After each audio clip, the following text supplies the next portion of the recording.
सबसे ज़्यादा I think so उनका सेलिंग पॉइंट जो है ना, उनकी स्टोरीज ही उनका सेलिंग पॉइंट है। तो I feel very fortunate as an actor कि मैं उनकी इतनी फिल्मों का पार्ट बन सकी। और जैसे प्यार का पंचनामा हमने जब पढ़ी थी तो बहुत different, even as actors when we read it, कभी सुनी नहीं ऐसी कहानियाँ। और कभी मतलब हमने रियल लाइफ में एक्सपीरियंस करी थी लेकिन फिल्म में ज़्यादा बनी नहीं थी। तो और जब फिल्म का रिस्पांस आया तो लोगों को इतनी पसंद आई, वी हैड लिटिल इनहिबिशंस कि शायद एक्सेप्ट हो कि ना हो, या अलग फिल्म है, डिफरेंट फिल्म है। लेकिन ऑडियंस ने इतना इतना रिसेप्टिव थे और इतना वार्म दिया, वेलकमिंग उनके स्क्रिप्ट्स को किया है। तो I feel even for this one wild wild Punjab, ये बहुत हटके कहानी है। और I am sure everybody who's gonna watch the film will be relating at some point in the film कि हाँ ये तो होता है, ये मेरे साथ हुआ है। और यूजुअली ब्रेकअप्स को बहुत डिप्रेशन, सैड ऐसे दिखाया क्या जाता है, होते हैं। Breakups are very painful, they very disturbing. लेकिन ये फिल्म एक डिफरेंट टेक है कि जितना भी डिस्टर्बिंग हो, जितना भी पेनफुल ब्रेकअप्स हो, जितने भी डिप्रेसिव हो, you still can celebrate if you have friends, if you have that mindset. You can, even while being disturbed, while being upset about it, you still can come out of it celebrating it and laughing about it. And trust me, this film will show you how. So you have to watch the film. हर एक scene मतलब कहानी जो है वो actually दर्द की कहानी है।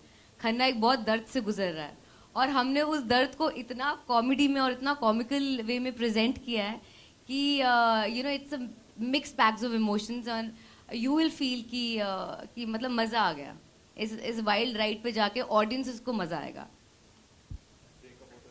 ब्रेकअप हो तो ऐसा हो। या कौन सा आप जॉन एक्सप्लोर करना चाहोगे?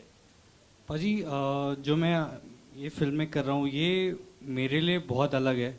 मेरी अगर आप गेटअप देखो फिल्म में, आपने जो पहले फिल्म्स की हैं, मैंने जो पहले रोल किया है वो बड़ा कई रोल्स किए हैं सहमे सहमे से, इनोसेंट बॉय।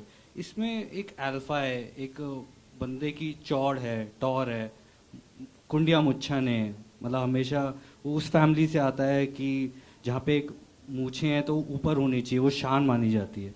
तो ये मेरे लिए अभी तक का सबसे अलग रोल है और मैंने ऑनेस्टली इस रोल में सबसे ज़्यादा मेहनत की है और सबसे ज़्यादा फन भी किया है, जैसे ये सब बोल रहे थे। और पाजी डेफिनेटली जो आगे मैं करना चाहूँगा, मेरा बहुत मन है कि मैं एक रोमांटिक, क्यूट रोमांटिक कुछ करूं। मेरे को नमस्ते लंदन बहुत पसंद है फिल्म। तो वैसा सा जिसमें सारे इमोशंस होते हैं ना, थोड़ा बहुत नाराज़ होना, प्यार करना, बिछड़ना, वापस आना, थोड़ा बहुत रोना धोना। तो ये मैं बहुत, मुझे लगता है मैं कर सकता हूँ।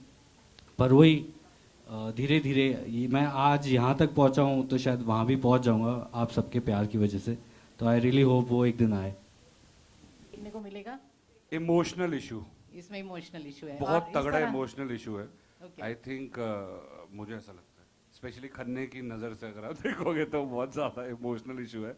क्योंकि आई थिंक कोई भी रिलेशनशिप में, ये मैं during the course when you were filming ऐसी रियलाइजेशन हुई, कॉन्सेप्ट है आई एम ओवर यू। 4 शब्द हैं कि बोलना है आई एम ओवर यू, 3 शब्द होते हैं आई लव यू। महत्व बहुत होते हैं इन शब्दों के। आई थिंक जिस तरह से एक रिलेशनशिप में प्यार का होना, आई लव यू का महत्व होना इतना इम्पोर्टेंट होता है, इतना बड़ा होता है, वैसे ही अगर कोई रिलेशनशिप या कोई रिश्ता ना चले, उसका क्लोजर मिलना भी उतना ही ज़रूरी होता है। वरना बंदा मचलता रहता है कि यार मुझे क्लोजर नहीं मिला। और वो रिलेशनशिप किसी भी फॉर्म में हो सकती है। वो दोस्तों की फॉर्म में अगर रिलेशनशिप टूट रही हो सकती है, वो प्यार के फॉर्म में टूट रही है वो हो सकती है, वो हस्बैंड वाइफ अगर सेपरेट हो रहे हैं उस फॉर्म में भी हो सकती है, किसी भी फॉर्म में हो सकती है। वो भाई बहन की लड़ाई के अंदर हो सकती है, कुछ भी हो सकता है। आई थिंक क्लोजर मिलना बहुत ज़्यादा ज़रूरी होता है। तो जितना ज़रूरी आई लव यू बोलना है इन द स्टार्ट, अगर खुदा ना खास्ता एंड हो रहा है तो उतना ज़रूरी I am over you with a reason बोलना भी बहुत ज़्यादा ज़रूरी है। तो आई थिंक पॉलिटिकल या वैसे वाले मैसेजिंग तो नहीं, लेकिन एक इमोशनल मैसेजिंग कुछ है जिसके ज़रिए लोगों को अगर पर्सपेक्टिव्स मिल जाए और मज़ा आएगा, बहुत अंडरलेड चीज़ें हैं तो वो देखने का मज़ा आएगा। तो या आई थिंक दैट इज़